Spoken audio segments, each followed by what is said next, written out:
इंदौर के Mahatma Gandhi memorial medical college MGM से संबंधित school of excellence for eye अस्पताल की नियुक्ति पर अनियमितता की शिकायत के बाद बनी जांच कमेटी ने डीन डॉक्टर वीपी पांडे को रिपोर्ट सौंप दी है।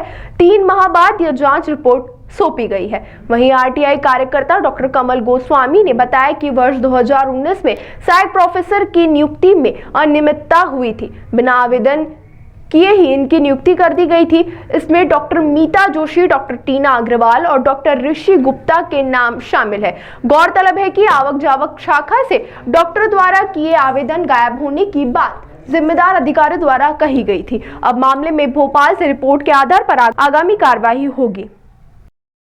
देखिए, प्रधानमंत्री जी का ड्रीम प्रोजेक्ट था कि इंदौर में अच्छे से अच्छा इलाज आंखों का मिल सके। इस उद्देश्य को लेकर ये स्कूल ऑफ एक्सीलेंस फॉर आई की स्थापना की गई।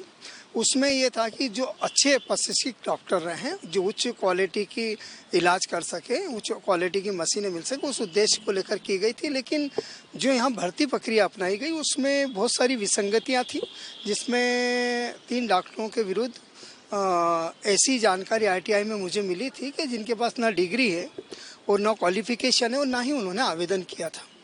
इस उद्देश्य को लेकर मैंने शिकायत की तो ये जानकारी मुझे प्राप्त हुई। उसके बाद मैंने माननीय मुख्यमंत्री जी, माननीय प्रधानमंत्री जी और जो स्वसहाय संस्था के अध्यक्ष हैं तरुण राठी जी, उनको भी शिकायत की और उस शिकायत के आधार पर जांच कमेटी गठित की गई। अब एमजीएम मेडिकल कॉलेज के जो डीन हैं संजय दीक्षित जी, उन्होंने उनके कार्यकाल में उस चीज़ को जांच करवा के सही तरीके से उजागर नहीं किया गया, उसको दबाया गया। लेकिन अभी जो डीन पांडे जी हैं जो बने हैं, उन्होंने मुझे जांच रिपोर्ट मिली है। उस जांच रिपोर्ट में बहुत सारी विसंगतियां और उन्होंने जांच रिपोर्ट में स्पष्ट कर दिया है कि ये जो 3 नियुक्तियां हुई हैं इसमें भारी विसंगतियां हैं। उनके आवेदन नहीं है, उनकी क्वालिफिकेशन नहीं है और ना ही उनके ऐसे कोई डॉक्यूमेंट हैं जिन पर नियुक्ति की जाए।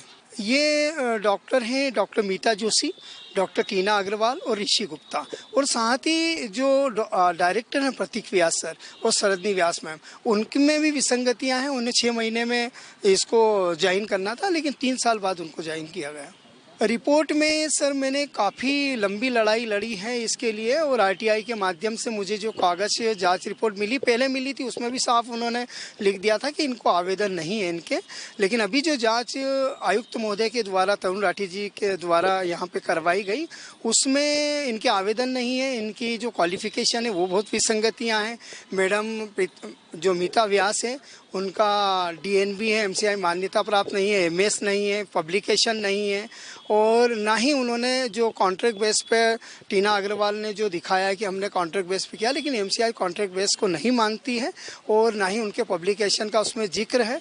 तो इस तरीके से मैं तो तरुण राठी जी से यही निवेदन करूँगा, माननीय पीएस संदीप यादव जी से, तरुण राठी जी जो स्वसहाय संस्था के अध्यक्ष हैं, कि ऐसे व्यक्तियों को जल्दी से जल्दी इन पर कार्रवाई करना चाहिए, इनको बर्खास्त करना चाहिए। जो सैलरी इनको मिली है वो सैलरी वापस ले। पूरी गंभीरतापूर्ण विषय है ये, और इनको लाभ या पदोन्नति तो बिल्कुल नहीं देना चाहिए, क्योंकि ऐसे व्यक्ति के विरुद्ध जांच चल रही है।